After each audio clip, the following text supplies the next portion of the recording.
Hi, welcome back to Jeshi's vlog. അപ്പോൾ എൻ്റെ videos ആദ്യമായിട്ട് കാണുന്നവർ എൻ്റെ ചാനൽ സബ്സ്ക്രൈബ് ചെയ്യണം കേട്ടോ, മറക്കരുത്. മറക്കാതെ ലൈക്ക് ചെയ്യണം, ഷെയർ ചെയ്യണം, കമൻറ്റ്സ് ഇടണം കേട്ടോ. ഓക്കെ, അപ്പോൾ നമുക്ക് വീഡിയോയിലേക്ക് പോവാം.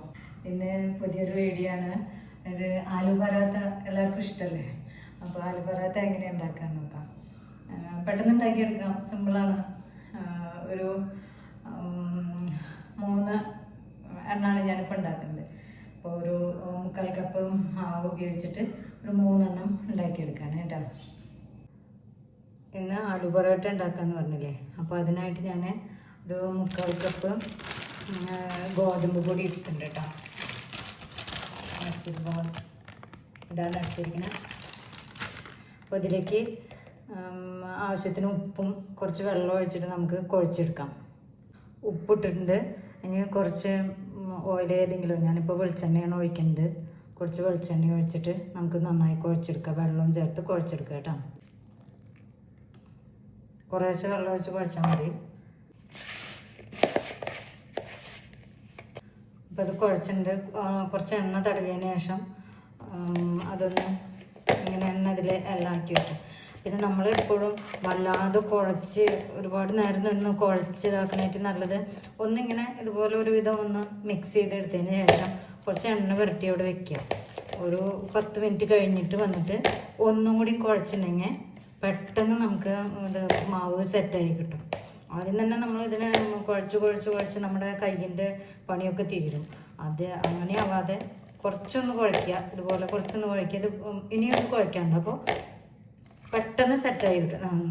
വിടാതെ ഒരേ നിപ്പ് നിന്ന് കുഴച്ച് ബുദ്ധിമുട്ടുണ്ടാവും. കുറച്ചൊന്ന് കുഴച്ചിട്ട് അവിടെ ഒരു 10 മിനിറ്റ് വെക്കുക. അത് കഴിഞ്ഞ് വന്നിട്ട് ഒന്ന് കുഴച്ചാൽ പെട്ടെന്ന് സോഫ്റ്റായി കിട്ടും നമുക്കത്.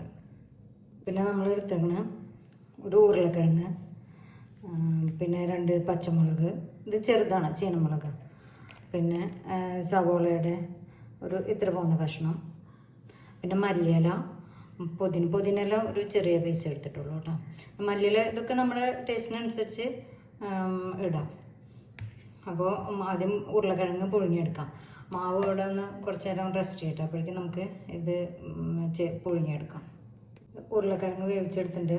അപ്പോൾ ഉരുളക്കിഴങ്ങ് വേവിക്കുമ്പോൾ ഒരു വെളുത്തുള്ളി നുറുക്കിയിട്ടിട്ടാണ് വേവിച്ചിടുന്നത്, കാരണം ഗ്യാസൊന്നും ഇല്ലാതിരിക്കാൻ വേണ്ടി. ഇനി ഇത് നന്നായി ഉടച്ചെടുക്കുക. ഉടച്ചെടുത്തതിലേക്ക് നമുക്ക് മല്ലിയിലയും എല്ലാം ആഡ് ചെയ്യാം കേട്ടോ.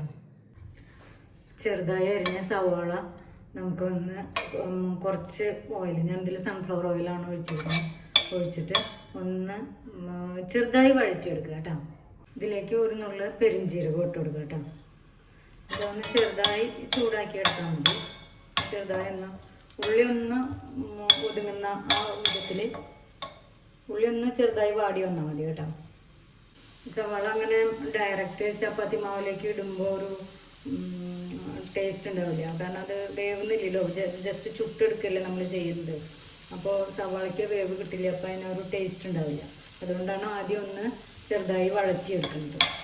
അപ്പം ഇത്രയും മതി. ഇനി ഇത് ഞാൻ ഓഫാക്കണം.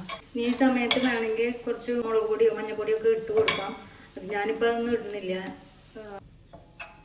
അതേ ഇതിൽ മല്ലിയില അരിഞ്ഞതും പച്ചമുളകും പുതിനയും ഇതെല്ലാം അരിഞ്ഞതിൽ ഇട്ടുണ്ട് കേട്ടോ. ഇത് നന്നായി മിക്സ് ചെയ്യുക. മിക്സ് ചെയ്തിട്ട് ഇനി നമുക്ക് ചപ്പാത്തി മാവിൻ്റെ ഉള്ളിൽ വെച്ചിട്ട് പരത്തിയെടുക്കാം. ഇത് ചപ്പാത്തി മാവ് ഇനി നമുക്ക് ഒന്നും കൂടിയും ഇത് കുഴച്ചെടുക്കാം കേട്ടോ. ഇപ്പോൾ ചപ്പാത്തി മാവ് നല്ല സോഫ്റ്റ് ആയിട്ട് കണ്ടോ, നേരത്തെ അത്ര ആ ഒരു ടൈറ്റ് അല്ല. അപ്പോൾ ഇനി ഒന്ന് കുഴച്ചിട്ടുണ്ടെങ്കിൽ നല്ല സോഫ്റ്റായി. അപ്പോൾ വെറുതെ നമ്മൾ നിന്നിട്ട് കുറേ നേരം നിന്ന് മെനക്കെട്ടിങ്ങനെ അപ്പോൾ കയ്യിനൊക്കെ ഒരു വേദന വരും. അതിൻ്റെ ആവശ്യമില്ല. ജസ്റ്റ് ഒന്ന് കുഴക്കുക, അവിടെ വെക്കുക. എന്നിട്ട് 10 മിനിറ്റ് കഴിഞ്ഞ് വന്നിട്ടുണ്ടെങ്കിൽ തന്നെ ഇരുന്ന് സോഫ്റ്റായി ഉണ്ടാവും അത്. അപ്പോൾ വീണ്ടും ഒന്നുകൂടി കുഴച്ചെടുക്കാൻ നല്ല സുഖം, കൈയൊന്നും വേദനിക്കില്ല. സോഫ്റ്റ് മാവായിട്ടുണ്ട്. ഇത് നമുക്കൊരു ഈ ആലു പൊറോട്ട ഒരു 3 4 എണ്ണത്തിനുള്ള മാവേ ഉള്ളൂ കേട്ടോ. 1/4 കപ്പല്ലേ എടുത്തത്, അത്രയേ ഉള്ളൂ. ഇതും അതെ, പൊട്ടറ്റോയും അതെ. പൊട്ടറ്റോ ഒരു വലിയ പൊട്ടറ്റോ ആണ് എടുത്തിട്ടുണ്ടായിരുന്നത്. അപ്പോൾ അത് ഇത്ര ഈ 3 ചപ്പാത്തിയുടെ ഉള്ളിൽ വെക്കാൻ പാകത്തിന് ഉള്ളതാണുള്ളത്. അപ്പോൾ ഇതിൽ ഈ പൊട്ടറ്റോ ഉടച്ച് വെച്ചതിൽ ഒരു നുള്ളി ഉപ്പും കൂടി ചേർത്തിട്ടാണ് ഞാനത് ഉരുട്ടിയെടുക്കുന്നത് കേട്ടോ. അപ്പോൾ നമ്മൾ ആദ്യം മാവിലേക്ക് നമ്മൾ ഉപ്പ് ഒരു നുള്ളി ചേർത്തിട്ടുണ്ട്, ഇതിലും ഒരു നുള്ളി ചേർത്ത് കൊടുക്കുക. പിന്നെ ഇതൊരു 3 ഉരുളകളാക്കി എടുക്കാം. 3 ചപ്പാത്തിയുടെ ബോളും ഉണ്ടാക്കിയിട്ടുണ്ട്. ഈ ഓരോ ബോളും നമ്മളിങ്ങനെ എടുത്തിട്ട്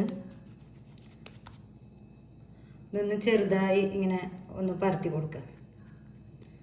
ചെറുതായി പരത്തി നമ്മുടെ കൈയിൻ്റെ അടിയിൽ ഇങ്ങനെ വെച്ചിട്ട് പരത്തിയതിന് ശേഷം നമുക്ക് ഈ ഉരുളക്കിഴങ്ങിൻ്റെ ബോള് ഇതിൽ വയ്ക്കാം. എന്നിട്ട് ഇതിനെ ഇങ്ങനെ ഉള്ളിലാവുന്ന വിധത്തിൽ നമ്മളിതിനെ ഈ മാവ് ഇങ്ങനെ ആക്കി എടുത്താൽ മതി. ഇത് ഈ ഗോതമ്പ് മാവ് ഇങ്ങനെ ഇതിനെ ഫുള്ള് കവർ ചെയ്തെടുക്കുക. കണ്ടോ? അപ്പോൾ ഇതിങ്ങനെ ഒരു ബോളായില്ലേ. ഇനി ഇതാണ് നമ്മൾ പരത്തിയെടുക്കുന്നത്. അപ്പോൾ ഇത് പലകയിൽ കുറച്ച് ചപ്പാത്തി മാവ് പരത്തുന്ന പലകയിൽ കുറച്ച് പൊടി ഇട്ടിട്ടുണ്ട്. ഇനി നമ്മളത് ഇതിൽ വെച്ചിട്ട് നന്നായി പരത്തിയെടുക്കുക. അപ്പോൾ ഈ പൊടിയിൽ ഇങ്ങനെ ചെയ്യുമ്പോൾ കുറച്ച് പൊടി ഇട്ടിട്ട് പരത്തുന്നതാണ് നല്ലത്.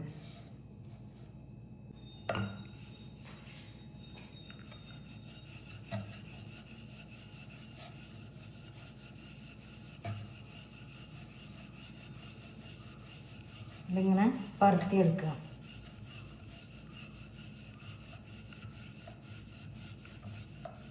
അപ്പോൾ കുറച്ചധികം പൊടി ഇട്ടാലാണ് നമുക്കതിങ്ങനെ ഈസി ആയിട്ട് പരത്തിയെടുക്കാൻ പറ്റുള്ളൂ, ഇല്ലെങ്കിൽ പലകയിൽ പറ്റി പിടിക്കും. ഇങ്ങനെ തിരിച്ചിട്ടിട്ട് നമുക്ക് ഒന്നുകൂടി പരത്തിയെടുക്കാം.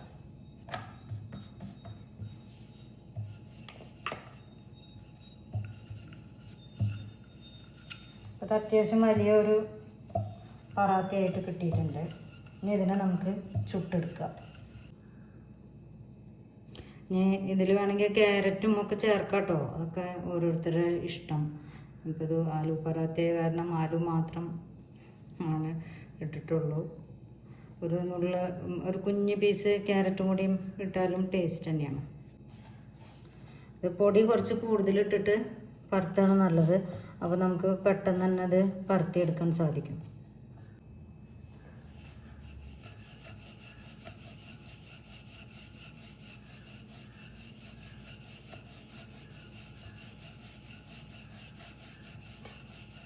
എൻ്റെ വീഡിയോ ആദ്യമായിട്ട് കാണുന്നവർ സബ്സ്ക്രൈബ് ചെയ്യാൻ മറക്കരുത് കേട്ടോ. ലൈക്ക് ചെയ്യണം, എൻ്റെ കമൻസൊക്കെ അറിയിക്കണം. ഇനി നമുക്കിത് ഒരു പാൻ വെച്ച് അതിൽ ഓരോന്നായിട്ട് ചുട്ടെടുക്കാം.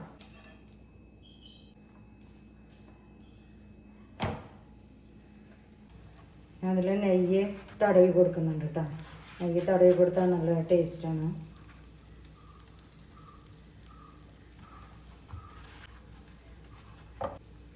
ഇത് നമുക്ക് വെറുതെ കഴിക്കാനും നല്ല ടേസ്റ്റാണ്. അതുപോലെ ചിക്കൻ കറിയോ കടലക്കറിയോ ഒക്കെ കൂട്ടിയിട്ടും കഴിക്കാം. നല്ല രസമാണ് കഴിക്കാൻ. 2 എണ്ണം കഴിച്ചാൽ തന്നെ വയറ് നിറയും. കണ്ടോ? ഇതിങ്ങനെ ഇവിടെ പൊള്ളച്ച് വരുന്നൊക്കെ ഉണ്ട്. എന്നിട്ട് ചപ്പാത്തി പോലെ അധികം പൊള്ളക്കില്ല, എന്നാലും അത്യാവശ്യം പൊള്ളച്ചൊക്കെ വരും. 2 ഭാഗവും തിരിച്ചും മറിച്ചു വിട്ട് പാകത്തിന് വേവിച്ചെടുക്കുക കേട്ടോ. ഇത് വളരെ ഹെൽത്തിയാണ്, ഈസി ആയിട്ട് പെട്ടെന്ന് ഉണ്ടാക്കിയെടുക്കാൻ പറ്റുന്നതാണ്. എല്ലാവരും ട്രൈ ചെയ്ത് നോക്കാം കേട്ടോ. അത് വളരെ ടേസ്റ്റിയാണ്. കണ്ടോ? ഇതിങ്ങനെ 2 ഇങ്ങനെ പൊള്ളച്ചിരിക്കും. കണ്ടില്ലേ? നല്ല രസം. അതിൽ ക്യാരറ്റും കൂടി ഉണ്ടെങ്കിൽ ഒന്നുകൂടി ടേസ്റ്റാണ്. ക്യാരറ്റ് വേണമെങ്കിൽ ക്യാരറ്റ് ഇടാം. അപ്പോൾ ചെറിയൊരു യെല്ലോയിഷ് കളറും കൂടി ഇതിന് വരും. അപ്പോൾ നല്ല ടേസ്റ്റുള്ളൊരു സാധനമുണ്ട്. അപ്പോൾ എല്ലാവരും ഉണ്ടാക്കി നോക്കുക. ഉണ്ടാക്കാൻ എളുപ്പമാണ്. നെയ്യില്ലാതെ ഉണ്ടാക്കാം.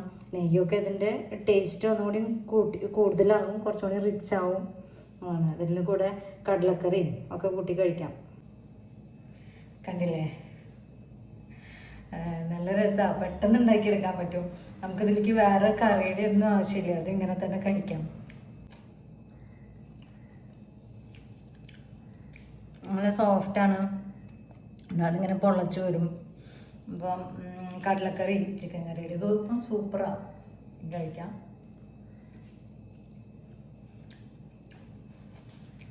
അപ്പം എല്ലാവർക്കും ഇഷ്ടമായിട്ടുണ്ടാവും ഇത് ഉണ്ടാക്കിയെന്ന് വിചാരിക്കുന്നു. ഉണ്ടാക്കി നോക്കുക, കഴിക്കുക. കാരണം അത് വളരെ സോഫ്റ്റാണ്, നല്ല വേവും ഒക്കെ കറക്റ്റായിട്ടുണ്ട്. ഓക്കെ, നല്ല സോഫ്റ്റായിട്ടിരിക്കുന്നുണ്ടല്ലേ.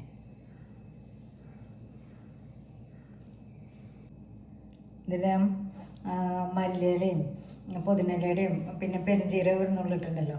അപ്പോൾ അതിൻ്റെയൊക്കെ ഒരു ഫ്ലേവർ വരുന്നത് ഭയങ്കര രസമാണ്, നല്ലൊരു ഫ്ലേവറാണ്. എനിക്ക് നല്ല ഇഷ്ടമായിട്ടാണ്. എല്ലാവരും ഉണ്ടാക്കി വെക്കാം കേട്ടോ. Okay, by.